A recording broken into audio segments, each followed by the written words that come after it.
If your videos aren't getting any views, watch time, or subscribers, it's likely because you haven't turned off a certain setting. Today, I'll walk you through 6 critical settings to fix this. Otherwise, you're unintentionally holding your channel back and wasting time on videos that barely get any traction. The first thing you need to disable is found in YouTube Studio. Head to Settings, then navigate to the Channel section. From there, go into Advanced Settings. You'll see an option asking if your channel is made for kids. This should always be set to No.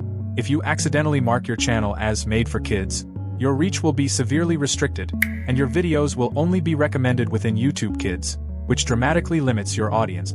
Additionally, avoid selecting I want to review this setting for every video, because if you're rushing an upload, you might slip up and impact your video's visibility. That one setting alone ruined some of my uploads back in the past, until I turned it off. Second, hide your like count until you've built momentum. Small channels often suffer a low like stigma.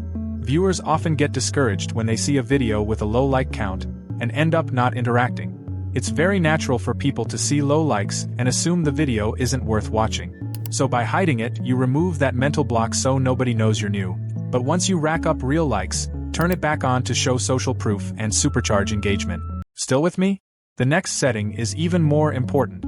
Now, let's talk about a strategy that gets your content to appear in YouTube's suggested video section, right next to your own videos instead of someone else's. If you compare these two screenshots, the first one shows random suggested videos from various creators, while the second screenshot only displays videos from the same channel. That's exactly what you want. To make this happen, create a playlist. Instead of simply uploading a new video, go to Create New Playlist, give it a title and description, and set it to public. Then, add all of your related videos into that playlist. Next, grab the playlist link and paste it in your video descriptions with an enticing call to action. This makes viewers more likely to binge watch your content, keeping them within your ecosystem instead of clicking away. Remember to title your playlist with keywords in your niche, something people are actually searching for. This simple step alone helped me get some extra views too. Fourth, end screens. End screens are a powerful tool, but most creators don't use them effectively. Instead of displaying multiple video choices, only add one video. This prevents decision fatigue and gets more people to click. To set this up, go to your end screen settings, choose Add Element, then select Playlist. Instead of recommending a single video, this will queue up an entire sequence of videos, making it far more likely that viewers keep watching. The key here? The first video in your playlist needs to be the most compelling one because its thumbnail is what will appear on the end screen. Once someone finishes watching, the next video will autoplay, keeping them engaged with your content instead of clicking away. Setting number 5. Don't enable altered content on your videos. This one is fairly new, and YouTube introduced it to curb AI-generated spam. To check this, go to YouTube Studio, click on the Content tab, and open any of your videos. Scroll down, and you might need to click Show More to reveal the option. There's a setting labeled Altered Content, and by default, YouTube now requires you to answer it for every upload.